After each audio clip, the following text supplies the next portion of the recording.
بسم الله الرحمن الرحيم قل أعوذ برب الناس ملك الناس إله الناس من شر الوسواس الخناس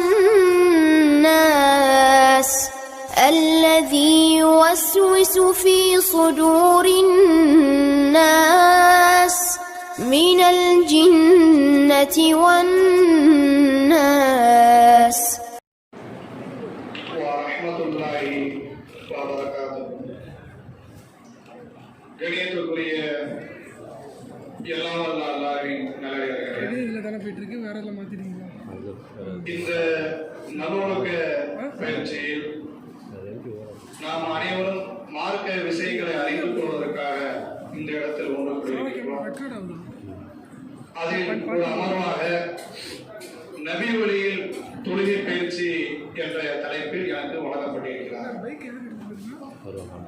ஏனென்றால் லா இலாஹ இல்லல்லாஹ் முஹம்மது ரசூலுல்லாஹ் என்ற திருக்கலிமாவை நாம் நம்பிக்கை கொண்ட பிறகு அடுத்தபடியாக செய்யக்கூடிய ஒரு அமல், சிறப்புக்குரிய ஒரு வணக்க வழிபாடு இந்த தொழுகை தான்.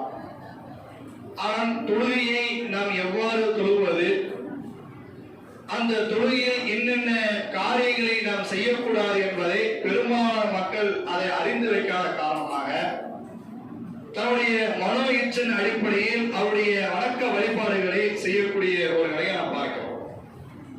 நபிகள் நாயகம் ஸல்லல்லாஹு அலைஹி வஸல்லம் அவர்கள் எவ்வாறு இந்த தொழுகைகளை தொழுக வேண்டும் என்று நமக்கு கற்று தந்திருக்கிறார் என்பதை நாம் அறிந்து கொள்வதற்காக வேண்டிதான் இந்த ஒரு அமர்வு. நாம் மட்டும் இந்த செய்திகளை தொடர்ச்சியாக சொல்லிக்கொண்டே இருக்க மாட்டோம். செய்திகளை சொல்லிக்கொண்டே இருக்கும் பொழுது இடையில சில தகவல்களையும் உங்களுக்கு நாம் கேட்கக்கூடிய ஒரு சூழ்நிலை ஏற்படும். அதனால் சரியான முறையில் இந்த தொழுகை பயிற்சிகளை நீங்க பார்த்துக் கொள்ளுங்கள். நாம் தொழுவதாக இருந்தால் அதற்கு முதல் அடிப்படையாக இருக்கக்கூடியது ஒரு அங்கத்துண்மை என்று நாம் சொல்லுவோம். இந்த ஒழுவை நாம் எவ்வாறு செய்வது, அந்த ஒழுவை செய்யக்கூடிய முறைகள் என்ன என்பதை பற்றி நாம் முதலில் தெரிந்து கொள்ள வேண்டும். ஆரம்பத்தில் உழவு செய்வதாக இருந்தால் ஒன்று ஃபஜ்ருடைய நேரத்தில் உழவு செய்வோம், அல்லது வெளியே சென்றுவிட்டு உழவு செய்வதற்காக நாம் பள்ளிவாசல் இருக்கும் பொழுது, ஒரு தருணத்தில் இருக்கும் பொழுது, அல்லது நம்முடைய வீட்டில் நாம் உழவு செய்யக்கூடிய ஒரு சூழ்நிலை ஏற்பட்டால் முதலில் நாம் உழவு செய்யக்கூடிய தண்ணீர் எடுப்போமே, அந்த தண்ணீரை எடுப்பதற்கு முன்னால் நம்முடைய இரண்டு கைகளையும் நாம் கழுவிக்கொள்ள வேண்டும். கைகளுடைய அழுக்குகள் இருக்கும், அந்த அழுக்கு நீர்கள் உள்ளே நுழைந்துவிடக் கூடாது என்பதற்காக நபிகள் நாயகம் ஸல்லல்லாஹு அலைஹி வஸல்லம் அவர்கள் இதை நமக்கு சுட்டி காமிக்கிறார்கள்.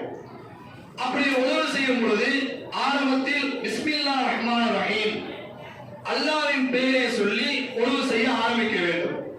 இரண்டாவது, தன்னுடைய வலது கரத்தில் தண்ணீரை ஊற்றி இரண்டு கைகளையும் மணிக்கட்டு வரை இரு கைகளையும் கோதி கழுவ வேண்டும். இது இரண்டாவது செயல்.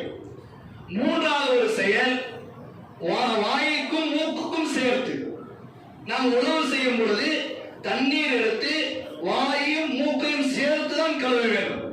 பெரும்பாலான நபர்கள் வாயை தனியாக கழுவார்கள், மூக்கை தனியாக கழுவார்கள். இதை நபிகள் நாயகம் ஸல்லல்லாஹு அலைஹி வஸல்லம் அவர்கள் காட்டி தரவில்லை. வாயையும் மூக்கையும் சேர்த்துதான் அல்லாஹ்வின் தூதர்கள் காட்டி தருகிறார்கள். இது மூணாவது விஷயம். நாலாவது, முகத்தை கழுவும் பொழுது தன்னுடைய நெற்றி பகுதியிலிருந்து தாடி குழி வரை நபிகள் நாயகம் ஸல்லல்லாஹு அலைஹி வஸல்லம் தாடிகளை கோதி கழுவார் என்று வருகிறது. அப்ப தன்னுடைய முகத்தை சரியான முறையில் கழுவ வேண்டும். இது நாலாவது விஷயம். ஐந்தாவது, இரண்டு கைகளையும் தன்னுடைய மூட்டு கை வரை வலது கையை முதலில் கழுவ வேண்டும். இரண்டாவது இடது கைகளை கழுவ வேண்டும், மூட்டு வரை கழுவ வேண்டும். அதற்கு பிறகு தலைக்கு தன்னுடைய கையில ஈரப்பதம் இருக்கும், அந்த ஈரப்பதத்தை வைத்து தலையுடைய நுனியிலிருந்து தன்னுடைய 5 விரலும் தன்னுடைய தலையில வைக்க வேண்டும். சில மதுரபல் சட்டங்களை நாம் கேள்விப்பட்டிருப்போம். எப்படி கேள்விப்பட்டிருப்போம் என்றால், அதாவது ஹனபி மதுஹபாக இருந்தால் தலைப்பகுதியில் இருக்கக்கூடிய 4 பகுதியா பிரிப்பார்கள். ஏதாவது ஒரு பகுதிக்கு மட்டும் மசகு செஞ்சால் போதும் என்று அது ஹனபி மதுஹபில் சொல்லப்படும். ஷாஃபி மதுஹபாக இருந்தால் தலையுடைய நுனிப்பகுதிக்கு மட்டும் மசகு செய்தால் போதும் என்ற ஒரு சட்டம் இருக்கிறது. இதை நபிகள் நாயகம் ஸல்லல்லாஹு அலைஹி வஸல்லம் அவர்கள் நமக்கு சொல்லித் தரவில்லை. தலையுடைய நுனியிலிருந்து தன்னுடைய கழுத்து பிடரி வரை தன்னுடைய பின்பகுதி வரை கைகள் செல்ல வேண்டும். அப்படி பின்பகுதியிலிருந்து எப்படி நம் முன்பகுதிக்கு எடுத்தோமோ அதே மாதிரி கொண்டு வர வேண்டும். இது மசகு செய்யக்கூடிய முறை.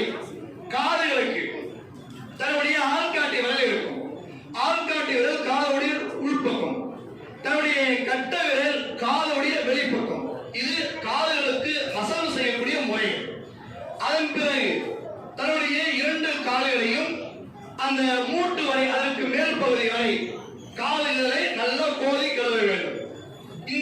இதுதான் உழவு செய்யக்கூடிய முறைகள். நபிகள் நாயகம் ஸல்லல்லாஹு அலைஹி வஸல்லம் உழவு செய்த முடித்த பிறகு ஒரு துஆக்களை கற்றுத் தரக்கூடியவர்களாக இருக்கிறார்கள். அந்த துஆ யாருக்காவது தெரியுமாமா? கை தூக்குகிறார்.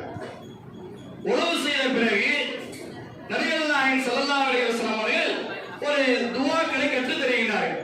அந்த துஆக்கள் யாருக்காவது தெரியுமா? நீங்க சொல்லுங்கம்மா. தாயம்மா அப்படியே உட்காந்துருங்க, அமைதியா உட்காந்துருங்க. மத்தவங்க அது முழுமையா சொல்லணும்.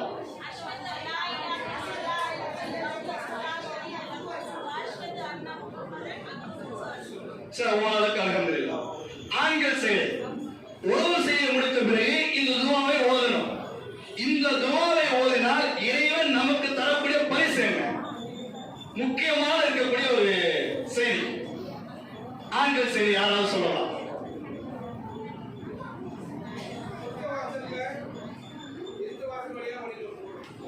அது முழுமையா சொன்னா நல்லா இருக்கும். தலைப்பட சொல்றாங்க.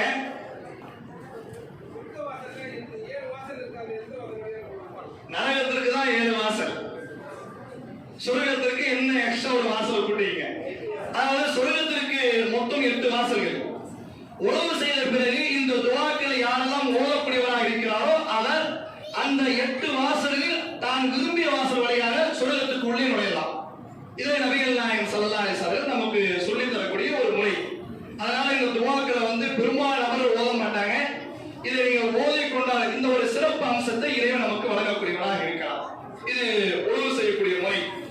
இந்த உழவு செய்துவிட்டு தான் நம்முடைய தொழில்களை நாம் ஆரம்பிக்க வேண்டும்.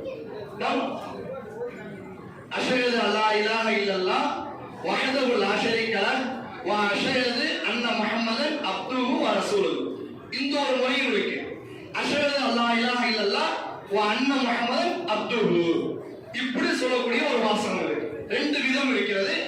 இந்த 2 விதத்தில் ஏதாவது ஒரு விதம், ஏதாவது ஒரு துஆக்களை நீங்கள் ஓதக்கூடியவராக இருந்தால் அதுக்கு அல்லாஹ் அந்த சிறப்பு அம்சத்தை வழங்கக்கூடியவராக. இது உழவு செய்யக்கூடிய முறைகள். அதற்கு பிறகு நாம் தொழுகைக்கு தயாராகும். யாருக்கு உழவு இல்லையோ அவருடைய தொழுகையை இறைவன் ஏற்றுக்கொள்ள மாட்டான் என்பதை நபிகள் நாயகம் ஸல்லல்லாஹு அலைஹி வஸல்லம் அவர்கள் சொல்கிறார்கள். உழவை நாம் சரியான முறையில் நாம் செய்ய வேண்டும். அபூ ஹுரைரா ரலியல்லாஹு அவர்கள் ஒரு சில சஹாபாக்களை அவர்கள் கடந்து செல்லும் பொழுது சில நபர்கள் அந்த குதிங்காலை சரியான முறையில் கழுவாமல் இருக்கிறார்கள். அவர்களை பார்த்து விட்டு சொல்கிறார்கள், அல்லாஹ்வின் தூதர் சொன்ன ஒரு செய்தியை உங்களுக்கு நான் சொல்கிறேன். யார் சரியான முறையில் தன்னுடைய குதிங்கால்களை கழுவவில்லையோ அவர் கேடு உண்டாகட்டும். இது ஒரு செய்தி. இன்னொரு இடத்துல சொல்லும் பொழுது அவர் நரகத்துக்கு செல்லக்கூடியவர். சரியான முறையில் உழவை செய்யவில்லை என்றால் அதன் மூலம் இறைவன் நமக்கு நரகத்தை வழங்கக்கூடியவனாக இருக்கிறார் என்பதை கவனித்து வைத்துக் கொண்டு ஒவ்வொரு உறுப்பையும் நாம் சரியான முறையில் செய்ய வேண்டும். இது உழவு. இப்போ உழவு செய்யும் பொழுது சில நபர்களுக்கு அது சில சந்தேகம் வரும். ஒவ்வொரு உறுப்பையும் 3 தடவை கழுவ வேண்டுமா?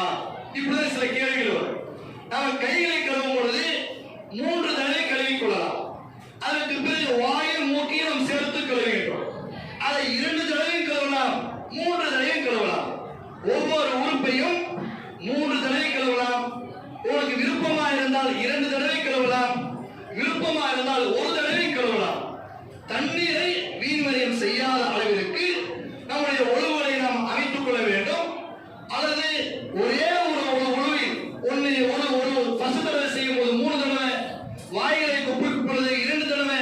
முகத்தை கழுவும் பொழுது 3 தடவை, கைகளை கழுவும் பொழுது 1 தடவை என்று மாறி மாறி எப்படி வேணாலும் செய்து கொள்ளலாம்.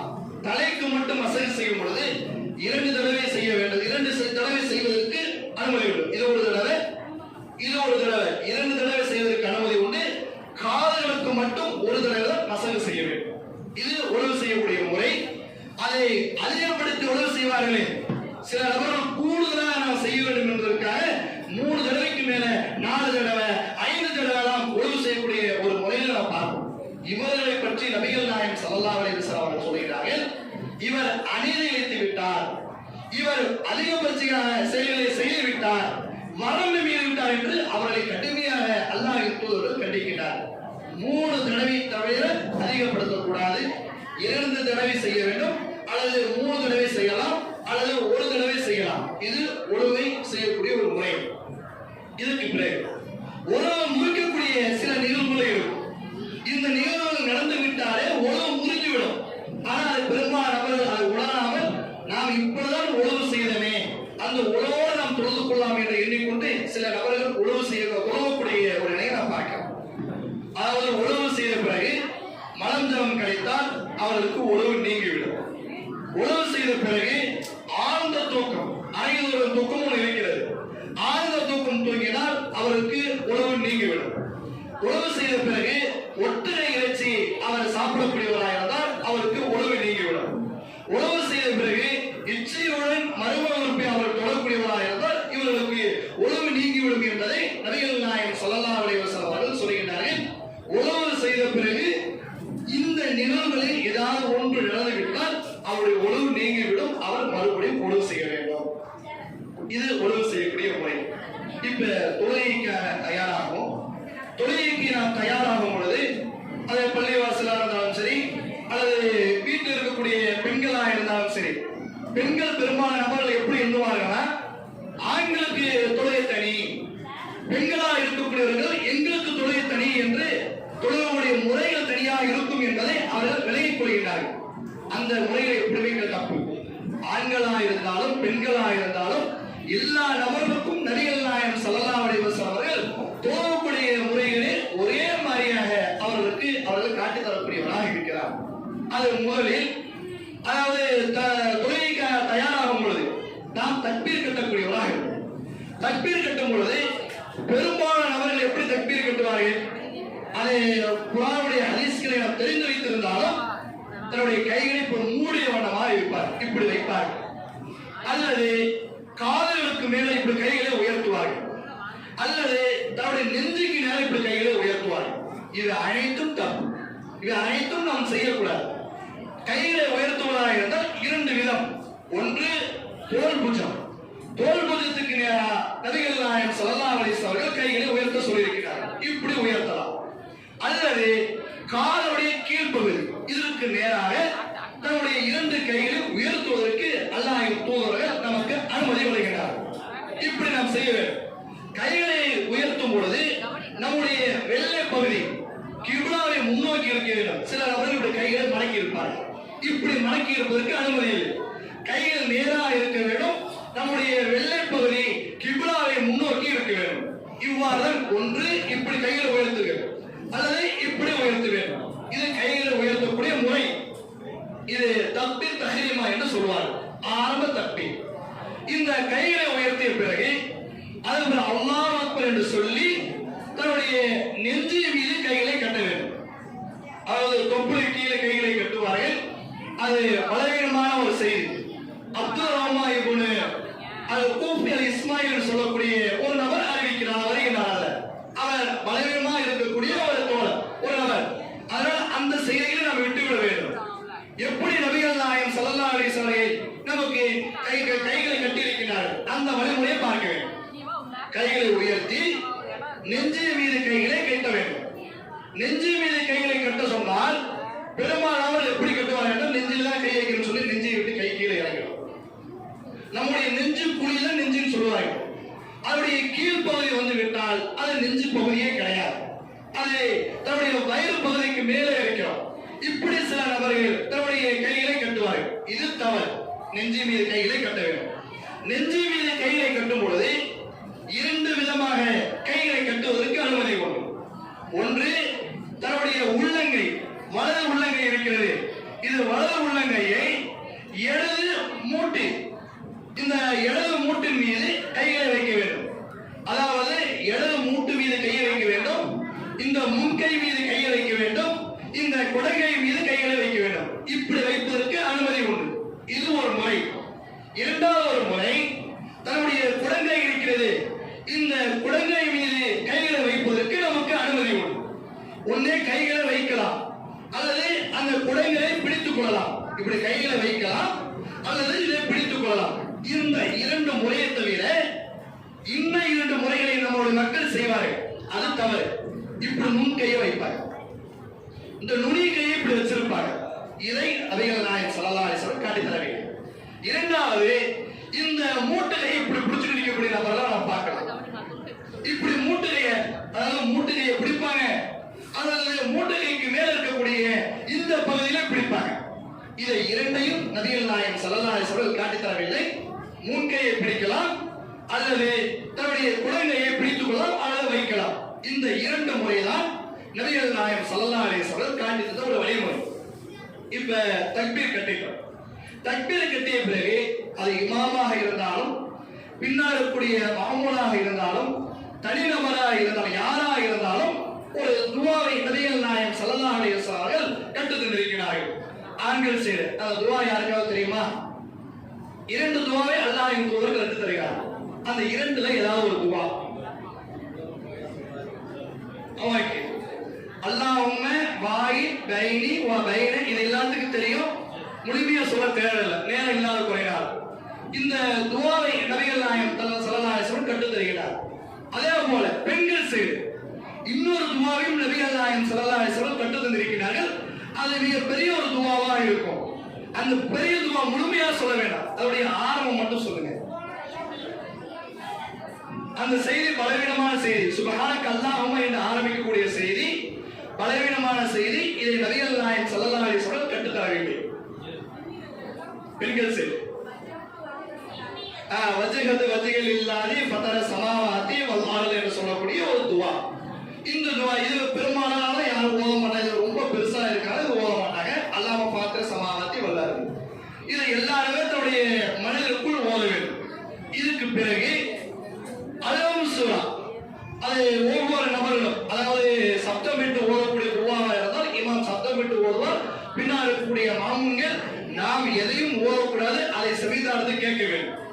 தனியாக தொழக்கூடியவனாக இருந்தால் அலம் சூராவை நாம் ஓத வேண்டும்.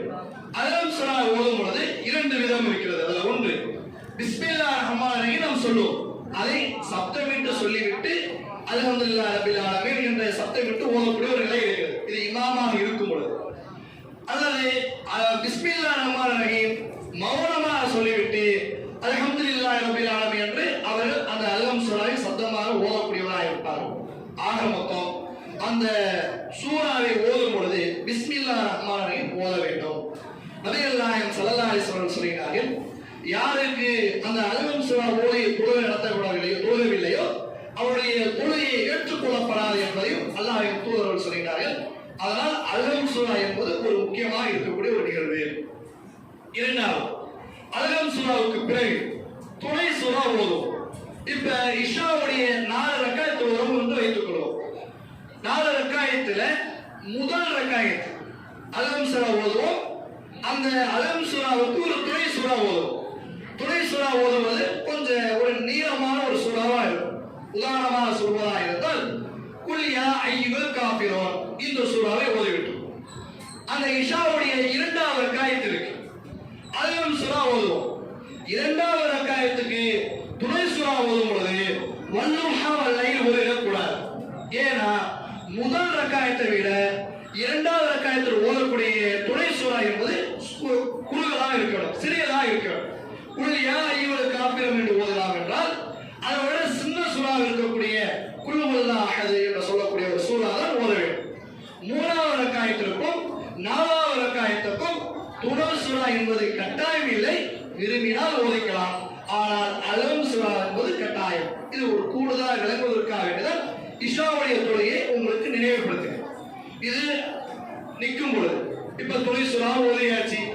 துணை சூறா ஓதி முடித்த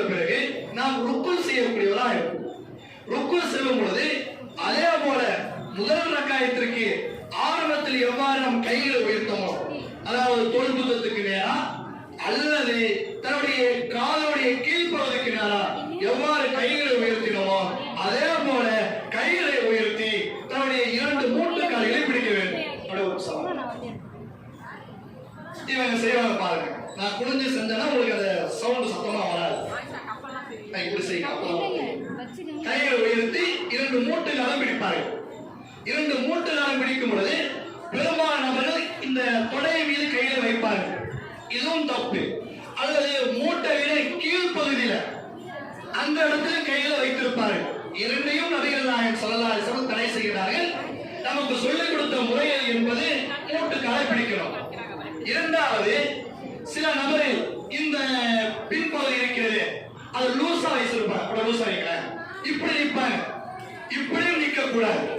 தன்னுடைய பின்பகுதி என்பது காலில் நேராக இருக்க வேண்டும். மூன்றாவது, தன்னுடைய முதுகு பகுதியும் தன்னுடைய தலைப்பகுதியும் சரிசமமாக இருக்க வேண்டும்.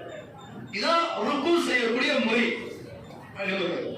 இந்த முறையில நபிகள் நாயகம் ஸல்லல்லாஹு அலைஹி வஸல்லம் சொல்லக்கூடிய ஒரு செய்தி நசாயில் அபூதாவூத் மற்ற கிதாபுல வருது. ருக்குவையும் சுஜூதையும் யார் சரியான முறையில் நேராக சரியாக செய்யவில்லையோ அவருடைய தொழுகையை இறைவன் ஏற்றுக்கொள்ள மாட்டார். இது 2வது நிகழ்வு. ஒன்று, அலிம் சூறாவில் சொல்லவில்லை என்றால் அவருடைய தொழுகை ஏற்றுக்கொள்ளப்படாது. 2வது நிகழ்வு, ருக்குவையும் சுஜூதையும் சரியான முறையில் நேராக செய்யவில்லை என்றால் அவருடைய தொழுகையும் இறைவன் ஏற்றுக்கொள்ள மாட்டான் என்பதை நபிகள் நாயகம் ஸல்லல்லாஹு அலைஹி வஸல்லம் சொல்கிறார்கள். இந்த ருக்குவில் அவர் ருக்கு செய்தவரோட நினைப்பார். அந்த ருக்குவில் சில துஆக்களை நபிகள் நாயகம் ஸல்லல்லாஹு அலைஹி வஸல்லம் கற்றுத் தருகிறார்கள். ருக்குவில் ஓதக்கூடிய துஆக்கள் யாருக்காவது தெரியுமா? சுப்ஹான ரப்பில் அலா அலா அலி. சரி, ஓகே. ருக்குவில் ஓத வேண்டிய துஆக்கள் பல்வேறு விதமான துஆக்களை நபிகள் நாயகம் ஸல்லல்லாஹு அலைஹி வஸல்லம் கற்றுத் தருகிறார்கள். சுப்ஹான ரப்பில் அலி அதை நபிகள் நாயகம் ஸல்லல்லாஹு அலைஹி வஸல்லம் சுப்ஹான ரப்பில் அலி அது எத்தனை தடவை ஓதிருப்பார்கள்? நீ சொல்லு தம்பி. சரி, ஓகே. 3 தடவை ஓதிருப்பார். அப்ப அது 3 தடவை ஓதிக்கலாம். அதே போல சுப்ஹானக அல்லாஹும்ம ரப்பனா வ பிஹம்திக அல்லாஹும்ம அக்பிர், இது ஒரு வகையான துஆ இருக்கிறது. இதை நபிகள் நாயகம் ஸல்லல்லாஹு அலைஹி வஸல்லம் ருக்குவில் அதிகமாக இது ஓதக்கூடியவராக இருப்பார் என்ற ஒரு செய்தியும் இருக்கிறது. சுப்ஹூன் குத்தூசுன் ரப்புல் மலாயிகத்தி வர்ரூஹ், இந்த துஆக்களை நபிகள் நாயகம் ஸல்லல்லாஹு அலைஹி வஸல்லம் ஓதியிருக்கிறார்கள். அப்ப இதுல எது நமக்கு விருப்பப்பட்ட ஒரு துஆவா இருக்கிறதோ, எது நமக்கு இலவாக இருக்கிறதோ அந்த துஆக்களை நாம் ஓதிக்கொள்ளலாம். இது ருக்குவில் இருக்கும்போது.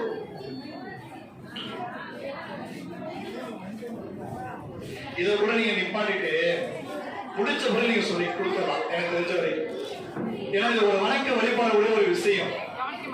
என் சவுண்டை விட உங்களோட சவுண்ட் அதிகமா இருக்கு, எனக்கு சவுண்ட் கேட்க மாட்டேது.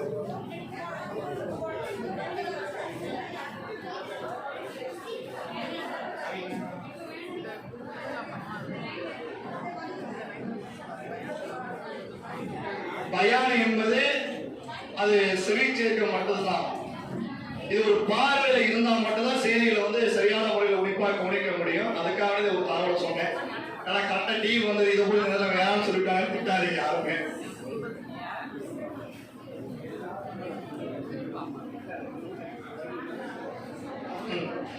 இது ருக்கு செய்யக்கூடிய முறை.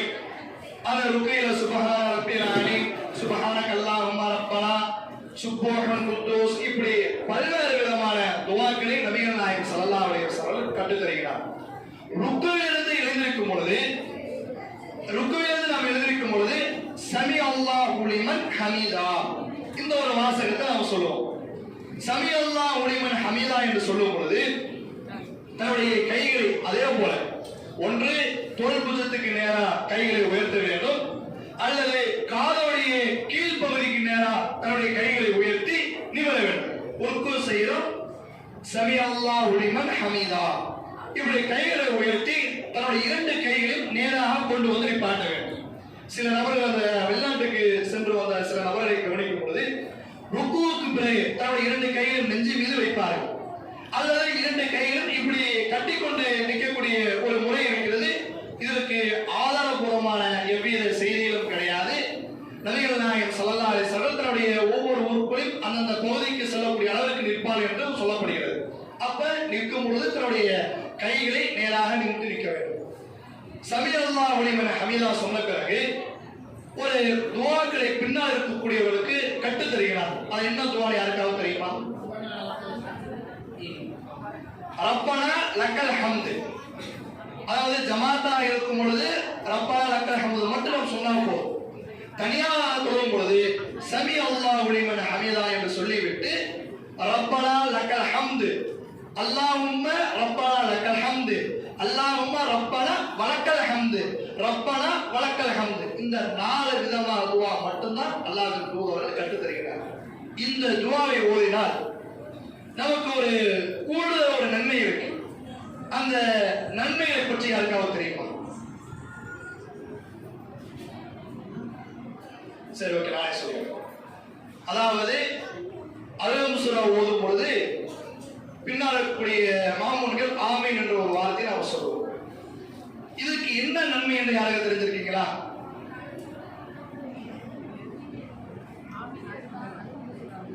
சரி, ஓகே, அதோடைய நன்மை தான் இதுக்கும் உள்ளது. அதாவது ஆமீன் என்று சொல்லும் பொழுது நம்முடைய ஆமீனும் மலக்குமருடைய ஆமீனும் ஒற்று இருக்கக்கூடியதாக ஒரே நேரத்தில் சொல்லக்கூடியதாக இருந்தால் அல்லாஹ் தஆலா நம்முடைய பாவங்களை மன்னிக்கக்கூடியவனாக இருக்கிறான் என்பதை நபிகள் நாயகம் ஸல்லல்லாஹு அலைஹி வஸல்லம் சொல்லியிருக்கிறார். அதே போலதான் சமிஅல்லாஹு லிமன் ஹமீதா என்று சொல்லும் பொழுது ரப்பனா லக்கல் ஹம்து என்று நாம் சொன்னோம் என்றால் நாம் சொல்லுவதும் மலக்குமார்கள் சொல்லுவதும் ஒரே நேரத்தில் அமைந்து விட்டால் அல்லாஹ் தஆலா நம்முடைய முந்தைய பாவங்கள் மன்னிக்கக்கூடியவனாக இருக்கிறான் என்பதை அல்லாஹ்வின் தூதர்கள் சொல்கிறார்கள். அதற்குள்ள நன்மை இதுல உள்ள ஒரு நன்மை. அதனால இது ரப்பனா லக்கல் ஹம்து நாம் சொல்லக்கூடியதா இருக்கிறது. இது ஒரு செய்தி. சமிஅல்லாஹு லிமன் ஹமீதா வந்துட்டும் ரப்பனா லக்கல் ஹம்து. அதற்கு பிறகு அத்தியாயத்திற்கு நாம் செல்லக்கூடியவராக அத்தியாயத்துக்கு செல்லும் பொழுது முதலில் நம்முடைய 2 கைகளையும் வைக்க வேண்டும். பெரும்பாலான நபர்கள் 2 மூட்டுக்கால்களை வைக்கக்கூடிய ஒரு சூழ்நிலை இருக்கும். அவ்வாறு வைக்கக்கூடாது.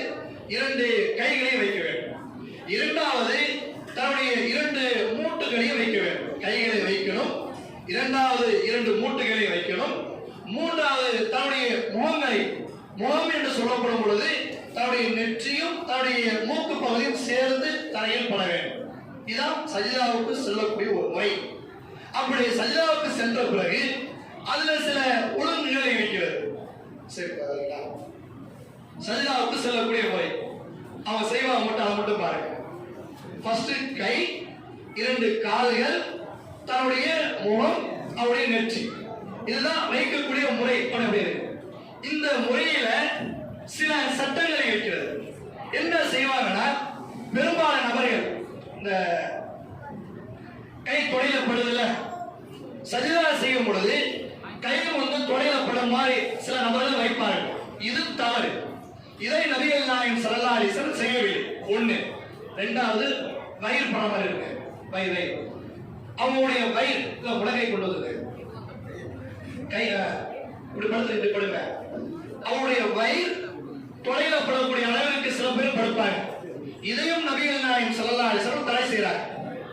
அதாவது தன்னுடைய முழங்கை தொடையில் படக்கூடாது, தன்னுடைய வயிறு அவருடைய தொடையில் படக்கூடாது. கைக்கும் முழங்கைக்கும் இடைவெளி இருக்கணும், வயிறுக்கும் தொடைக்கும் இடைவெளி இருக்கணும். இந்த 2 விதம். இப்ப கரெக்டா செய்கிறாங்க. இவ்வாறுதான் தன்னுடைய கைகள் இருக்குல்ல, இந்த கைகளை சில பேர் என்ன செய்வாங்கன்னா தலைக்கு மேல இப்படி வச்சிருப்பாங்க. சில பேர் தலைக்கு மேல் பகுதியில் இருக்கும். இவ்வாறும் செய்யக்கூடாது. காலுக்கு நேரா, அதாவது தொலைக்கு கைகளை உயர்த்துவீங்களா, தன்னுடைய தோல் புஜத்துக்கு நேரா கைகளை உயர்த்தும். அல்லது தன்னுடைய காலோடைய கீழ்ப்பகுதிக்கு நேரா தன்னுடைய கைகளை உயர்த்தும். இவ்வாறு தான் செய்யணும். சஜிதாவில் இருக்கும் பொழுது தன்னுடைய 2 கைகளும் தோல் புஜத்துக்கு நேரா வைக்கலாம், அல்லது காலுடைய கீழ்ப்பகுதிக்கு நேரா வைக்கலாம். இதுக்கு நேரா கைகளை வைக்கணும். தன்னுடைய முழங்கை தொடையில் படக்கூடாது, தன்னுடைய வயிறு தொடையில் படக்கூடாது, முழங்கை தரையிலும் படக்கூடாது. சில பேர் தரையில் இப்படி வைப்பாங்க, இப்படி வைத்திருப்பாங்க. தரையிலும் கை படக்கூடாது. இதை மாதிரி வைக்கணும். கரெக்டா வைக்கிறேன். வச்சு இப்படி கால் பகுதி காட்டுங்க. தன்னுடைய கால் பகுதி, அதாவது நபிகள் நாயகம் ஸல்லல்லாஹு அலைஹி வஸல்லம் அவர் தொழுகும் பொழுது இரண்டு கால் பகுதியும் பின்னாடி வந்துட்டாங்க, பின்னாடி வாங்க, மேல் அரைக்குது. தன்னுடைய கால் பகுதி 5 விரலும் கிப்லாவை முன்னோக்கியவனாக இருக்கும். பெரும்பாலான நபர்கள் இப்படி செய்ய மாட்டாங்க. கிப்லாவை முன்னோக்காம இப்படி நட்டு வைக்கக்கூடிய இப்படி வைப்பாங்க, அதுல ஒரு விரலை வைப்பாங்க. இதை நபிகள் நாயகம் ஸல்லல்லாஹு அலைஹி வஸல்லம் காட்டி தரவில்லை. 5 விரல்களும் மடக்கி இருக்கும். இது ஒரு செய்தி. இரண்டாவது, 2 காலும் பக்கத்துல ஒட்டி இருக்கலாம், பக்கத்துல ஒரு நெருக்கத்துல, ரொம்ப லாங்கில. சில பேர் இப்படி வைப்பாங்க, தன்னுடைய இடத்தை தாண்டி பிறருக்கு இடையூறு தரக்கூடிய அளவிற்கு நீ வைக்கக்கூடிய ஒரு சூழ்நிலை இருக்கும். இப்படியே வைக்கக்கூடாது. இது சஜிதாவில் இருக்கக்கூடிய ஒரு முறை. சஜிதாவில் இருக்கும் பொழுது ஆண்கள் பகுதி என்ன துஆக்கள் ஓத வேண்டும்? சுப்ஹான ரப்பியல் அலீம், சுப்ஹான ரப்பியல் அலா. ருக்கு இருக்கும், இதுக்கும் ஒரே ஒரு வித்தியாசம். அது சுப்ஹான ரப்பியல் அலீம், இது சுப்ஹான ரப்பியல் அலா. மீதமுள்ள 2 துஆக்களையும் இது இரண்டிலே நாம் ஓதிக்கலாம். இது சஜிதாவில் ஓதக்கூடியது. சுப்ஹான ரப்பியல் அலா, சுப்ஹான ரப்பியல் அலா, சுப்ஹான ரப்பியல் அலா, சுப்ஹானக அல்லாஹும்ம ரப்பனா வ பிஹம்திக அல்லாஹு மக்ஃபிர்லி சுப்ஹுல் குத்தூசுன் ரப்புல் மலாயிகத்தி வ ரூஹ். இந்த துஆக்கள், இதை விட இன்னும் சில துஆக்கள் இருக்கு, நேரம் இல்லை. இந்த துஆக்களில் எது உங்களுக்கு விருப்பமான உள்ள துஆவோ அதை நீ ஓதிக்கலாம். கூடுதலாக நம்ம விருப்பப்பட்ட மொழியில் இறைவனுக்கு கூடுதலாக துஆக்கள் கேட்கலாம். இதை நபிகள் நாயகம் ஸல்லல்லாஹு அலைஹி வஸல்லம் சொல்லும்போது, சஜிதாவில் இறைவனுக்கு நெருக்கமாக இருக்கக்கூடிய ஒரு இடம். நீங்கள் எந்த துஆக்களை கேட்டாலும் இறைவன் அங்கீகரிக்கக்கூடியவனாக இருக்கிறான். அதனால நீங்க கூடுதலாக எவ்வளவு துஆக்கள் செய்ய முடியுமோ நீங்க துஆக்கள் செய்து கொடுங்க. இது ஓகே. இப்ப சஜிதாவிலிருந்து எழுதி வைக்கும் பொழுது அல்லாஹ் அக்பர் என்று சொல்லி எழுந்து உட்காரும். உட்காரக்கூடிய ஒரு முறை சும்மா நார்மலா இல்ல இந்த சரி இப்படி திரும்பி. Okay okay. இது சஜிதாவிலிருந்து எழுந்து உட்காரும் பொழுது இப்ப ஒரு துஆக்களை ஓத வேண்டும். 2 சஜிதாவுக்கு மத்தியில் ஒரு துஆக்களை ஓத வேண்டும். யாருக்காவது தெரியுமா? சொல்ல பாப்பா. ரப்பி கஃபிர்லி ரப்பி கஃபிர்லி. இதை 2 தடவை தான் ரசூலுல்லாஹ் சொல்லி கொடுத்திருக்கிறாங்க. அப்ப நம்ம உட்காரக்கூடிய முறையில் இடது காலில் உட்கார்ந்து வலது காலை நட்டு வைக்க வேண்டும். இப்படி திரும்ப முன்பக்கத்தில் நட்டு வைக்க வேண்டும். கைகளை வைக்கும் பொழுது ஒன்று இந்த இடது கை இடது துணை மீது, அது இடது மூட்டு மீது, இவ்வாறு தான் இருக்க வேண்டும். கைகளை வைக்கக்கூடிய முறைகள் இவ்வாறு. இந்த முறையில் வலது கை இருக்கல, இந்த வலது கையை வலது துணையின் மீது படுக்க வைக்க வேண்டும். பெரும்பாலானவர் அதை யாரும் செய்ய மாட்டாங்க. 2 கைகளை நேராக வைத்திருப்பாங்க. வலது கை வலது முழங்கையை வலது துணை மீது படுக்க வைக்க வேண்டும். இடது கையை இடது துணை மீது அல்லது இடது மூட்டுக்கால் மீது பிடிப்பதற்கோ ஐப்பதற்கோ நமக்கு அனுமதி உண்டு. இது ஒரு முறை. 2வது சஜிதா செய்ய வேண்டும். 2வது சஜிதா செய்துவிட்டு மறுபடியும் அதை சுப்ஹான ரப்பியல் அலா அது ஓதுவோம், எழுந்து உட்காரும். இது ஒரு முறை. இப்ப அத்தியாயத்தை உட்காரக்கூடிய முறைகளை நாம் சொல்லிடுறோம். அத்தியாயத்தில் இருக்கும் பொழுது அத்தியாயத்தில் 2 விதம் இருக்கிறது. ஒன்று, 4 ரக்காயத்துகள் தொழுகும் பொழுது லுஹருடைய தொழுகை நீங்க தொழுகிறீங்க, 4 ரக்காயத்தா இருக்கும். லுஹர்ல 4 ரக்காயத்து, 2வது ரக்காயத்தில் உட்காரக்கூடிய ஒரு முறையில் ஒன்று இருக்கு. அதே போல 4வது ரக்காயத், லுஹருடைய 4வது ரக்காயத் கடைசி ரக்காயத், அதாவது சலாம் கொடுப்பதற்காக இருக்குங்க. மஜரா இருந்தால் 2 ரக்காயத்து சலாம் கொடுக்கக்கூடிய ஒரு ரக்காயத். அந்த சலாம் கொடுக்கக்கூடிய ரக்காயத்துக்கு என்று உட்காரக்கூடிய ஒரு முறையில இருக்கிறது. அப்படியே திரும்பி அவங்களுக்கு பின்பக்கம் பார்க்கணும்.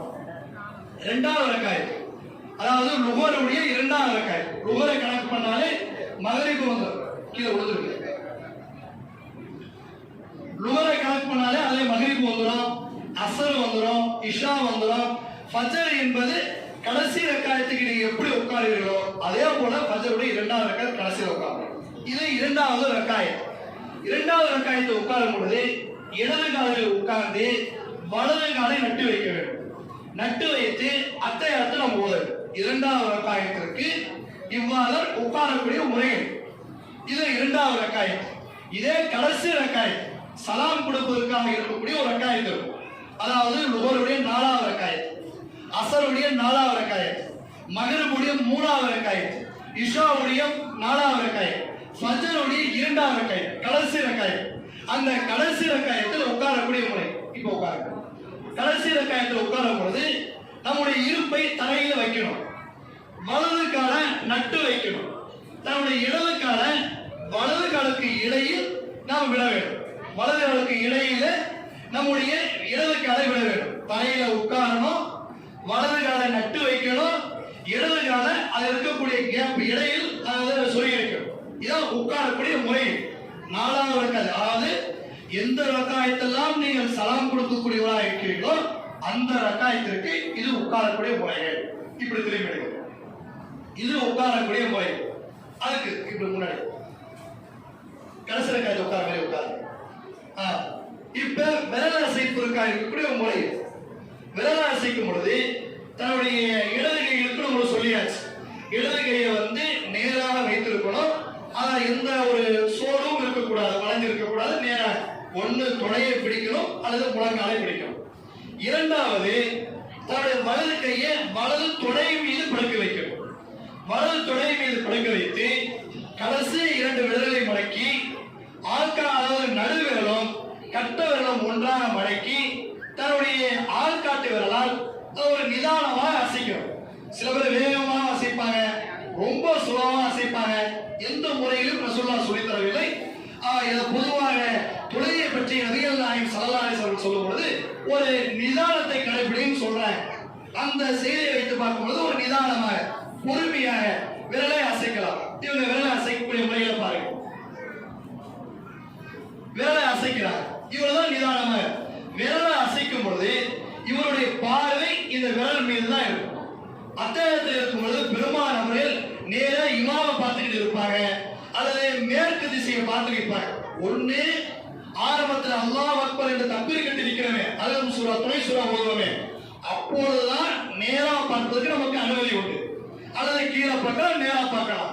ஆனா அத்தகையத்தில் இருக்கும் பொழுது விரல் அசைக்கும் பொழுது நம்முடைய விரலை மட்டும்தான் பார்க்க வேண்டுமே தவிர விரலை தவிர வேற எந்த பகுதியும் நாம் பார்க்க கூடாது. இது ஒரு செய்தி. அதற்கு பிறகு சலாம் கொடுக்கக்கூடிய முறை. அத்தகையத்தில் உங்களுக்கு நல்லா தெரியும். அத்தகையத்தில் இல்லாஹி வ ஸலவாத்து வ தய்யிபாத் இத முதல்ல ஓதணும். நபிகள் நாயகம் ஸல்லல்லாஹு அலைஹி வஸல்லம் மீது ஸலவாத் அல்லாஹும்ம ஸல்லி அலா முஹம்மதின் வ அலா ஆலி முஹம்மதின் கமா ஸல்லைத, இந்த ஸலவாத்தை ஓத வேண்டும். இதுவும் நமக்கு தெரியும். அதற்கு பிறகு அல்லாஹும்ம இன்னி லலம்து நஃப்ஸி லுல்மன் கஸீரன் வ லா யஃபிர், இது ஒரு துஆ. அல்லாஹும்ம இன்னி அஊது பிக்க மின் அஸாபி ஜஹன்னம் வ அஊது மின் கதர், இப்படி சொல்லக்கூடிய பல துஆக்கள் இருக்கிறது. இப்படி பல துஆக்கள் இருந்தாலும் 2வது ரக்காயத்திற்கும் 4வது ரக்காயத்திற்கும் ஒரு வித்தியாசம் இருக்கு. 2வது ரக்காயத்து இருக்குல்ல, 2வது ரக்காயத்துல லுஹருடைய 2வது ரக்காயத், அஸருடைய 2வது ரக்காயத், மக்ரிபுடைய 2வது ரக்காயத், இஷாவுடைய 2வது ரக்காயத். இதுல அத்தஹியத்து ஓதிக்கொள்ளலாம், ஸலவாத்து ஓதிக்கொள்ளலாம். அல்லாஹும்ம இன்னி லலம்து நஃப்ஸி லுல்மன் கஸீரன், இந்த துஆக்களை ஓதிக்கொள்ளலாம். கூடுதலாக நீங்கள் விருப்பப்பட்ட துஆக்களை ஓதிக்கொள்ளலாம். இதை தவிர வேற எந்த துஆக்களையும் இதை ஓதக்கூடாது. 4வது ரக்காயத்து இருக்குல்ல, 4வது ரக்காயத்துல அத்தஹியத்து ஓதலாம், ஸலவாத்து ஓதலாம். அல்லாஹும்ம இன்னி லலம்து நஃப்ஸி லுல்மன் ஓதிக்கலாம். அல்லாஹும்ம இன்னி அஊது பிக்க மின் அஸாபி ஜஹன்னம் இருக்கு. இன்னும் சில துஆக்களை நபிகள் நாயகம் ஸல்லல்லாஹு அலைஹி வஸல்லம் கற்றுத் தராங்க. அந்த துஆக்களை ஓதிக்கலாம். நீங்க விருப்பப்பட்ட துஆக்களையும் இதெல்லாம் ஓதிக்கலாம். கடைசி ரக்காயத்திற்கு அதிகப்படியான எல்லா துஆக்களையும் ஓதுக்கலாம். ஆனால் 2வது ரக்காயத்துக்கு அத்தஹியாத்து, ஸலவாத்து, அல்லாஹும்ம இன்னி லலம்து நஃப்ஸி ஓதுறதுக்கு அனுமதி கொடுக்குறாங்க. நீங்க விருப்பப்பட்ட துஆக்கள் தமிழிலோ அல்லது உங்களுக்கு தெரிந்த மொழிகளிலோ நீங்க துஆக்களை கேட்டுக்கொள்வதற்கு நமக்கு அனுமதி. இந்த 2வது ரக்காயத்துக்கும் 4வது ரக்காயத்துக்கும் உள்ள ஒரு வித்தியாசம். அப்ப அதுக்கு பிறகு அஸ்ஸலாமு அலைக்கும் வ ரஹ்மத்துல்லாஹ், அஸ்ஸலாமு அலைக்கும் வ ரஹ்மத்துல்லாஹ் என்று நாம் சொல்லுவோம். இப்படி சொல்லும் பொழுது பெரும்பாலான முறையில் தன்னுடைய முகத்தை எப்படி வச்சிருக்கோம்னா அஸ்ஸலாமு அலைக்கும் வ ரஹ்மத்துல்லாஹ், அஸ்ஸலாம், இப்படி சுருக்கமாக திருப்பக்கூடிய ஒரு முறை இருக்கு. இவ்வாறு நாம் செய்யக்கூடாது. அஸ்ஸலாமு அலைக்கும் வ ரஹ்மத்துல்லாஹ் என்று சொல்லும் பொழுது தன்னுடைய கன்னம் பகுதி பின்னால் இருக்கக்கூடிய நபர்களுக்கு, பின்வரிசையில் இருக்கக்கூடிய நபர்களுக்கு தெரியக்கூடிய அளவிற்கு நபிகள் நாயகம் ஸல்லல்லாஹு அலைஹி வஸல்லம் தன்னுடைய முகத்தை திருப்பார் என்று சொல்லப்படுது. திருப்பி நல்லா திருப்பி இவருடைய, அதாவது உடம்பு திருப்பக்கூடாது, திருப்பல் என்பது இப்படி உடம்ப திருப்புவாங்க, தலையை மட்டும் தான் நம்ம திருப்பணும். தன்னுடைய முகத்தை நபிகள் நாயகம் ஸல்லல்லாஹு அலைஹி வஸல்லம் பின்னால் இருக்கக்கூடிய அளவு பார்க்கக்கூடிய அளவுக்கு திருப்பக்கூடியதாக இருப்பாங்க. அஸ்ஸலாமு அலைக்கும் சொல்லும் பொழுது தன்னுடைய தலையை நல்லா திருப்பணும். இரண்டாவது சலாம் சொல்லும் பொழுது தன்னுடைய தலையை நன்றாக திருப்பணும். இதுதான் நபிகள் நாயகம் ஸல்லல்லாஹு அலைஹி வஸல்லம் அவர்கள் நமக்கு நபிகள் வழி அடிப்படையில் தொழுகைகளை கற்றுத் தந்திருக்கிறார்கள். இதை கவனித்து வைத்துக் கொள்ளுங்கள். நம்முடைய தொழுகைகளை வீணாக்கக்கூடிய 3 விஷயம், வீணாக்கக்கூடிய தொழுகையே இல்லை என்று சொல்கிறார்கள். ஒன்று, நம்முடைய தொழுகைக்கு உழவு முக்கியம். உழவையை சரியான முறையில் செய்யவில்லை என்றால் அவர் நரகத்துக்கு செல்லக்கூடியவர், அவருக்கு கேடு உண்டாகட்டும். யாருக்கு உழவு இல்லையோ அவருக்கு தொழுகை இல்லை என்று அல்லாஹ்வின் தூதர் சொல்கிறார்கள். உழவுடைய விஷயத்தில் கவனமாக இருக்க வேண்டும். இரண்டாவது விஷயம், தொழுகையில் அலகம் சூரா முக்கியம். அந்த அலகம் சூறாவை யார் ஓதவில்லையோ அந்த தொழுகை அவர் ஏற்றுக்கொள்ளப்படாது என்பதை நபிகள் நாயகம் ஸல்லல்லாஹு அலைஹி வஸல்லம் சொல்கிறார்கள். அந்த அடிப்படையில் அந்த சூறாவுக்கு கூடுதல் கவனம் எடுக்க வேண்டும்.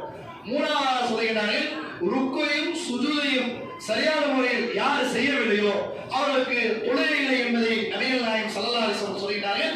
இந்த விஷயத்தில் கூடுதலாக கவனம் எடுத்து நபிகள் நாயகம் ஸல்லல்லாஹு அலைஹி வஸல்லம் எவ்வாறு தொழில திருடுறது இல்ல, அவங்க நேரம் ஒரு குறிப்பிட்ட அளவு தான் கொடுத்திருக்கிறாங்க. அதாவது தொழில ஒரு நிகழ்வுக்காக வேண்டிய நபிகள் நாயகம் ஸல்லல்லாஹு அலைஹி வஸல்லம் இவருடைய தொழிலை திருடப்படுது என்று சொல்றாங்க. அது எந்த நிகழ்வு என்று யாருக்காவது தெரியுமா? சொல்லுங்கம்மா. ருக்கும் சஜிதாவும் சரியாக செய்யவில்லை என்றால் அவருடைய தொழிலை திருடப்படும். ஆண்கள் செய்யறது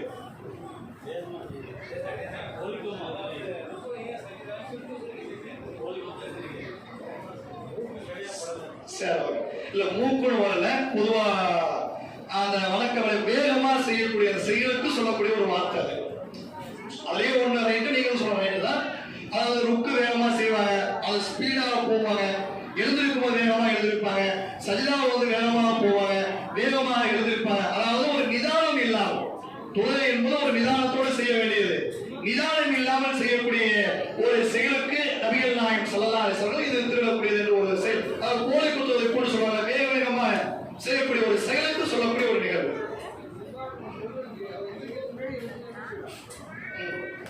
அது ஒரு கூடுதலான ஒரு தகவல் தான். ஜமாத்தாக தொழும் பொழுது இமாம் எழுந்த பிறகுதான் நம்ம எழுந்திருக்க வேண்டும். இமாம் செய்வதற்கு முன்னால் சில நபர்கள் என்ன செய்வாங்கன்னா, இமாம் எழுந்ததற்கு முன்னால் இவங்க சஜிதாவில இருந்து எழுந்துருவாங்க. அல்லது இமாம் சஜிதா செய்வதற்கு முன்னால் பின்னால் இருக்கக்கூடிய மான்கள் வேகமாக சஜிதாவுக்கு செல்லக்கூடியவர்களே இருக்கிறது. இதனை நபிகள் நாயகம் ஸல்லல்லாஹு அலைஹி வஸல்லம் ஒரு விலங்கினத்துக்கு ஒப்பாக சொல்றாங்க. அது யாருக்காவது தெரியுமா? சொல்லு பாப்பா. கழுதைக்கு ஒப்பாங்க. கழுதை வெறும் கழுதை கிடையாது, உருவங்கள் கழுதையாக இருக்கும், நம்முடைய தலை இருக்கும். அல்லது கழுதையுடைய தலையாக இருக்கும், நம்முடைய உருவம் நம்முடைய உருவமாக இருக்கும், தலை கழுதையுடைய தலையாக இருக்கும் என்பதை மறுமையாக அல்லாஹ் அவருக்கு ஏற்படுத்துவான் என்ற ஒரு செய்தியை சொல்றாங்க. அதனால இதை இமாமுக்கு முன்னால் செய்யாமல் ஒரு நிதானமாக இமாமுக்கு பிறகு செய்யக்கூடிய ஒரு செயல். ஓகே, அல்ஹம்துலில்லாஹ். அஸ்ஸலாமு அலைக்கும் வரஹ்மத்துல்லாஹி வபரகாத்துஹு. அதான் முன்னாடி ஆரம்பத்தில் அப்படிதான் ஆரம்பிச்சேன். பெண்களுக்கு என்ற ஒரு தனி சட்டம் கிடையாது, ஆண்களுக்கு என்ற ஒரு தொழுகைக்கான தனி சட்டம் கிடையாது. இருவருக்குமே ஒரே சட்டம் தான். அது சொல்லிதான் நம்ம ஆரம்பத்தில் ஆரம்பிச்சோம்.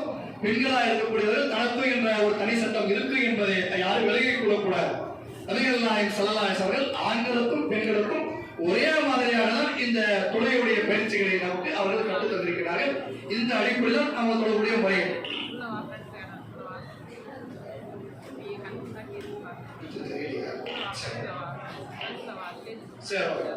கூடுதலான ஒரு செய்தி என்ன செய்தினா, நபிகள் நாயகம் ஸல்லல்லாஹு அலைஹி வஸல்லம் இரவு நேரத்தில் உங்களுடைய தொழுகைகளை ஒற்றைப்படை தொழுகையாக நீங்கள் அமைத்துக் கொள்ளுங்கள் என்று அல்லாஹ்வின் தூதர்கள் நமக்கு சொல்லியிருக்கிறார். அதாவது நாம் தொழுகும் பொழுது கடைசி தொழுகை இஷாவுக்கு பிறகு ஃபஜருக்கு முன்னால் வரை வித்ரு தொழுகை தொழுவதற்கு அதை வித்ரு என்று சொல்வார்கள், இரவு தொழுகைன்னு சொல்வார்கள், இப்படி பல பெயர்கள். இந்த தொழுகைகளை நமக்கு தொழுவதற்கு அல்லாஹ்வின் தூதர்கள் நமக்கு அனுமதி தந்திருக்கிறார். இந்த ஒற்றைப்படை தொழுகை இருக்கிறத, இந்த ஒற்றைப்படை தொழுகை என்பது ஒரு ரக்காயத்தும் தொழுகலாம், 3 ரக்காயத்தும் தொழுகலாம், தொடர்ச்சியாக 5 ரக்காயத்தும் தொழலாம். தொடர்ச்சியாக 7 ரக்காயத் இப்படி தொழுவதற்கு ரசூலுல்லாஹி ஸல்லல்லாஹு அலைஹி வஸல்லம் நமக்கு அனுமதி தராங்க. பெரும்பாலானவர்கள் 3 ரக்காயத்துக்கு தொழுவார்கள். அந்த 3 ரக்காயத்துக்கு உள்ள ஒரு சட்டத்தை மட்டும் முழுமையாக சொல்லிடும். அதாவது முதல் 2 ரக்காயத்து நமக்கு தெரியும். அதிகம் சூரா ஓதணும், துணை சூரா ஓதணும், ருக்கு செய்வார்கள், சஜிதா செய்வார்கள். 2வது ரக்காயத்துக்கு அதிகம் சூரா கொஞ்ச நேரம் அமைதியாக இதை விட முடிச்சாங்க. அதிகம் சூரா, துணை சூரா, ருக்கு, சுஜூத். 2வது ரக்காயத்திற்கு அத்தஹியாத்தில் உட்காரக்கூடாது. மக்ரிபா இருந்தால் அத்தஹியாத்தில் நம்ம உட்காரும். ஆனா வித்ரு தொழுகை 3 ரக்காயத்துக்கு தொழுவும் பொழுது, 5 ரக்காயத்துக்கு தொழுவும் பொழுது, 7 ரக்காயத்துக்கு தொழுவும் பொழுது அந்த 2வது ரக்காயத்தோ 4வது ரக்காயத்தோ அதை உட்கார்றதுக்கு நமக்கு அனுமதி இல்லை. இதை 3 ரக்காயத்துக்குள்ள மட்டும் சட்டம் மட்டும் நான் சொல்றேன்.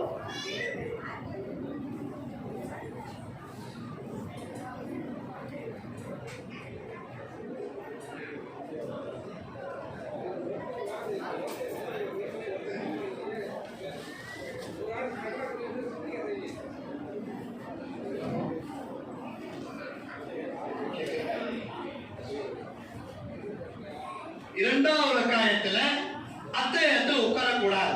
மக்ரிபுக்கு 2வது ரக்காயத்தில் அத்தஹியாத்தில் உட்காரும். இதுல உட்காரக்கூடாது. 3வது ரக்காயத்துக்கு நாம் எழுந்திருக்க வேண்டும். 3வது ரக்காயத்தை எழுந்து சூரா ஓதும், அதிகம் சூரா ஓதும், துணை சூரா ஓதும். துணை சூரா ஓதி முடித்த பிறகு பெண்கள் செய்ய குணுத்து என்று சொல்லப்படும். அந்த குணுத்து யாருக்காவது தெரியுமா? அவருடைய ஆரம்ப வாசகம் மட்டும் சொன்னா போதும். நீ சொல்லு பாப்பா. ஓகே. அல்லாஹும் மஹ்தினி ஃபீமன் ஹதைத வ ஆஃபினி ஃபீ, இப்படி சொல்லக்கூடிய ஒரு துஆ. இந்த துஆவை 2 விதமா நம்ம சொல்லலாம். அல்ஹம்துலில்லாஹ், இது 3வது ரக்காயத்துல நிக்கிறேன். அல்ஹம்துலில்லாஹி ரப்பில் ஆலமீன் ஓதிட்டேன். குல் ஹுவல்லாஹு அஹத் இதுவும் ஓதிட்டேன். ஓதி முடித்த பிறகு இப்ப என் மனசுக்குள்ள இமாமா இருந்தாலும் அல்லது ஒரு தனிநபராக தொழுவதா இருந்தாலும் மனசுக்குள்ள அல்லாஹ் மஹ்தினி ஃபீமன் ஹதைத வ ஆஃபினி ஃபீமன் ஆஃபி இப்படி நம்ம ஓதிக்கலாம். ஓதி முடிச்சிட்டு ருக்கு செஞ்சுட்டு சமி அல்லாஹு லிமன் ஹமீதா என்று சொல்லிய பிறகு நேரடியா சஜிதாவுக்கு போகலாம். இது ஒரு முறை. 2வது முறை, நான் ருக்கு செய்யறேன். அதாவது அதிகம் சூரா, துணை சூரா, துணை சூரா முடித்த பிறகு ருக்கு செய்யறேன். ருக்குல துஆ ஓதி முடித்த பிறகு சமி அல்லாஹு லிமன் ஹமீதா என்று சொல்றேன். சமி அல்லாஹ் ஹமீதா சொன்ன பிறகு கைகள் தொங்க விட்ட வண்ணம் அல்லாஹ் மஹ்தினி ஃபீமன் ஹதைத வ ஆஃபினி ஃபீமன் ஆஃபைத இந்த துஆக்களை இப்படி ஓதிக்கலாம். அதாவது 2 விதம். ருக்குவுக்கு முன்னால், அதாவது துணை சூரா முடிந்த பிறகு ருக்குவுக்கு முன்னால் ஒரு விதம். 2வது விதம் தொழுகை அதாவது ருக்குவில் இருந்து எழுந்த பிறகு அப்போ ஓதிக்கொள்வதற்கும் 2 விதமாக நமக்கு வித்ரு தொழுகையில் குனுத் துஆ ஓதுவதற்கு ரசூலுல்லாஹி ஸல்லல்லாஹு அலைஹி வஸல்லம் நமக்கு அனுமதி தராங்க. இந்த விதத்தில் நம்ம துஆக்களை ஓதிவிட்டு அந்த 3 ரக்காயத்தை நம்ம முடித்துக் கொள்ளலாம். இது ஒரு செய்தி. அடுத்தது குணத்துல கையேந்த கூடாது. ருக்குவுக்கு முன்னால இருந்தால் நாம் நெஞ்சில் தக்பீர் கட்டி வண்ணமா இருப்போம். அப்படிதான் இருக்கணும். அதான் 2வது ருக்குவுக்கு பின்னால இருந்தால் தன்னுடைய கைகளை தொங்க விட்டு வண்ணமா இருக்கணும். கைகளை உயர்த்தக்கூடாது. கைகளை உயர்த்துவதற்கு நபிகள் நாயகம் ஸல்லல்லாஹு அலைஹி வஸல்லம் இதுக்கு அவர்கள் காட்டு தரவில்லை. இது ஒரு செய்தி. அந்த கையேந்தக்கூடிய துஆ எதை வரும்னா, ஒரு கூட்டத்துக்கு எதிராக நம்ம குனுத் ஓதி தொழுகை நடத்தோம்னா அவருக்கு பிரச்சனை ஆகுது, அவருக்கு எதிராக இறைவனிடத்தில் பிரார்த்தனை செய்வோமே, அதை மாதிரி நேரத்தில் உள்ளதுதான் மட்டும்தான் தவிர இதை மாதிரி உள்ளது கிடையாது. இது கூடுதலாக 2 கேள்விகளை கேட்கிறாங்க. ஒண்ணு, இந்த இமாமுடன் சேர்ந்து தொழக்கூடியவராக இருப்பாங்களா? இமாமுடன் சேர்ந்து தொழுகும் பொழுது அதுல 2 விதம் இருக்கு. ஒண்ணு, சப்தமிட்டு ஓதக்கூடிய தொழுகை ஒன்று இருக்கு, சப்தம் இல்லாத ஒரு தொழுகை இருக்கு. சப்தமிட்டு ஓதக்கூடிய தொழுகை என்பது ஃபஜர், மக்ரிபுடைய முந்தைய 2 ரக்காயத், இஷாவுடைய முந்தைய 2 ரக்காயத். இது இமாம் சப்தமிட்டு ஓதக்கூடியவராக இருப்பார். இப்படி இமாம் சப்தமிட்டு ஓதும் பொழுது அவர் அதிகம் சூரா ஓதுவார்கள், துணை சூரா ஓதுவார்கள். பின்னால் இருக்கக்கூடிய மாமூன்கள் இருப்பாங்கல்ல, அந்த பின்னால் இருக்கக்கூடிய மாமூன்கள் அதை செவிதார்ந்து கேட்க வேண்டுமே தவிர இவர்களும் கூட சேர்ந்து ஓதக்கூடாது. இது ஒரு சட்டம். 2வது ஒரு சட்டம், லுஹருடைய 4 ரக்காயத், அஸருடைய 4 ரக்காயத், மக்ரிபுடைய பிந்தைய 3வது ரக்காயத், இஷாவுடைய பிந்திய கடைசி 2 ரக்காத். இந்த 4 தொழுகை இருக்குல்ல, இந்த 4 தொழுகையில இமாம் சப்தமிட்டு எந்த சூறாவும் ஓத மாட்டார். அலம் சூறாவா இருந்தாலும் சரி, துணை சூறாவா இருந்தாலும் சரி ஓத மாட்டார்கள். பின்னால் இருக்கக்கூடிய மாமுன்கள் தன்னுடைய மனதிற்குள் அலம் சூறா, துணை சூறா அவர்கள் அதை ஓதிக்கொள்ளலாம். சப்தமிட்டு ஓதக்கூடிய தொழுகையில் செவிதாரத்தை கேட்க வேண்டும். சப்தம் இல்லாத தொழுகையில் அவர்கள் தன்னுடைய மனதிற்குள் ஓதிக்கொள்வதற்கு அனுமதி உண்டு. இது ஒரு சட்டம். இது ஒரு கேள்வியை கேட்டாங்க, அந்த கேள்விக்குள்ள பதில். இரண்டாவது ஒரு கேள்வி என்னன்னா, 2வது ரக்காயத்திற்கும் 4வது ரக்காயத்திற்கும் வித்தியாசம் என்ன? 2வது ரக்காயத் லுகருடைய 2வது லுகர் உதாரணமா நம்ம சொல்றோம்.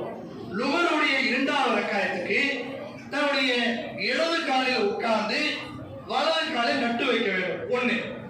அதுல விரல் அசைக்கும் பொழுது அத்தை நட்டு ஓதிக்கொள்ளலாம். ஸலவாத் நபிகள் நாயகம் ஸல்லல்லாஹு அலைஹி வஸல்லம் மீது சொல்லக்கூடிய ஸலவாத்தை ஓதிக்கொள்ளலாம். அல்லாஹும்ம இன்னி லலம்து நஃப்ஸி லுல்மன். இந்த துஆ பெரும்பாலும் மனப்பாடம் பண்ணியிருப்பீர்கள். இந்த துஆக்களை ஓதிக்கொள்ளலாம். 4வது, நீங்கள் விருப்பப்பட்ட, உங்களுக்கு விருப்பப்பட்ட, உங்களுக்கு தேவையான துஆக்களை ஓதிக்கொள்ளலாம். இது 2வது ரக்காயத். 4வது ரக்காயத், அதாவது லுகருடைய 4வது ரக்காயத்து, அஸருடைய 4வது ரக்காயத்து, மக்ரிபுடைய 3வது ரக்காயத்து, இஷாவுடைய 4வது ரக்காயத்து, ஃபஜ்ருடைய 2வது. இதுக்குள்ள சட்டம் என்னன்னா, இமாம் தரையில உட்கார்ந்து தன்னுடைய வலது காலை கிப்லாவை முன்னோக்கி நட்டு வைக்க வேண்டும். விரல்கள் கிப்லாவை முன்னோக்கி இருக்க வேண்டும். தன்னுடைய இடது காலை அதனுடைய இடையில் சொருகி வைக்க வேண்டும். உட்கார வைத்து அதுக்கு பிறகு விரல் அசைக்கும் பொழுது அத்தையாத்து ஓதிக்கொள்வதற்கு அனுமதி உண்டு. ஸலவாத்து ஓதிக்கொள்வதற்கு அனுமதி உண்டு. அல்லாஹும்ம இன்னி லலம்து, இது ஓதிக்கொள்ளலாம். அல்லாஹும்ம இன்னி அவுதுபிக்க மின் அதாபி ஜஹன்னம், இதையும் நபிகள் நாயகம் ஸல்லல்லாஹு அலைஹி வஸல்லம் காட்டி தருகிறார். இதே போல இந்த 2-3 துஆக்கள் இருக்கிறது.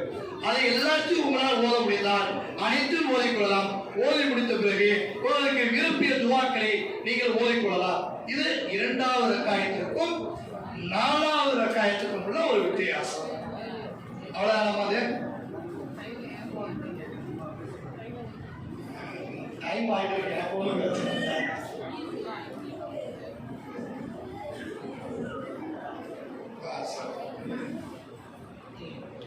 3 நிமிஷம் தான் இருக்கு. சரி, இது தொழுகையுடைய ஒரு சட்டங்கள். இப்ப கூடுதலான இது ஒரு செய்தியாக போகுது. ஜும்மாவுடைய தொழுகை, ஜும்மாவுடைய தொழுகை என்பது 2 ரக்காத். அந்த ஜும்மாவுடைய தொழுகைக்கு முன்னால் இமாமாக இருக்கக்கூடியவர்கள் மெம்பர் என்று அவர்கள் உரை நிறுத்தக்கூடியவராக இருக்கிறார். ஆனா பெரும்பாலானவர்கள் என்ன செய்யறாங்கன்னா, கீழே உட்கார்ந்து கொண்டு ஒன்னு தூணில் உட்கார்ந்து சாய்ந்து கொண்டு தூங்குறவர்களே இருக்கும், அல்லது அப்பொழுது செல்போன் ஏதாவது ஸ்டேட்டஸ் யாராவது போட்டிருக்காங்க என்று பார்க்கக்கூடிய ஒரு நிலை இருக்கும், அல்லது யாராவது ஒரு நபரை நம்மளுக்கு உடனே கால் பண்ணியிருக்காங்களா அது வெளியே போய் அட்டன் பண்ணிட்டு வரலாம் என்ற ஒரு சூழ்நிலை இருக்கும், அல்லது வாட்சியை வைத்துக் கொண்டு விளையாண்டு கொண்டு இருக்கக்கூடிய ஒரு சூழ்நிலை. இப்படி பல சூழ்நிலையில் அந்த ஜும்மாவில் இமாம் மெம்பர் நின்று கொண்டு உரை நிகழ்த்தும் போது இந்த நிகழ்வுகளை நம்ம பார்க்கக்கூடிய ஒரு சூழ்நிலை. இதுல எந்த நிகழ்வா இருந்தாலும் அவருடைய ஜும்மாக்கள் பாலாங்க. பக்கத்தில் இருக்கக்கூடிய நபரை பார்த்து அவன் பேசல, அவங்க 2 பேரும் பேசுறாங்க, அவங்க பேசக்கூடிய நபரை பார்த்து நீங்கள் பேசாதீர்கள் என்று சொன்னாலே நம்முடைய ஜும்மாக்கள் பாழாகிடும் என்பதை அல்லாஹ்வின் தூதர்கள் சொல்கிறார்கள். இன்னொரு செய்தியாக சொல்லும் பொழுது, உங்களுக்கு முன்னால் ஏதாவது ஒரு குப்பையோ ஒரு கல்லோ ஒரு தூசியோ ஏதாவது ஒரு கலக்கும், அதை நீ எடுத்துக்கொண்டு இருந்தாலே, ஒரு சிறிய ஒரு குச்சி, ஒரு சிறிய ஒரு கல்லு, ஏதாவது ஒரு பொருளை நீ எடுத்துக்கொண்டு அதை எடுத்து நோத்திக் கொண்டு இருந்தாலே உங்களுடைய ஜும்மாக்கள் பாழாகிடும் என்பதை நபிகள் நாயகம் ஸல்லல்லாஹு அலைஹி வஸல்லம் சொல்கிறார். இதை எடுத்தாலே ஜும்மா பாழாகும் பொழுது வாட்ஸ்அப் பார்க்கக்கூடிய ஒரு சூழ்நிலை, ஃபேஸ்புக் பார்க்கக்கூடிய சூழ்நிலை, சாவை வைத்துக் கொண்டு கீழே விளையாண்டு இருக்கக்கூடிய ஒரு சூழ்நிலை.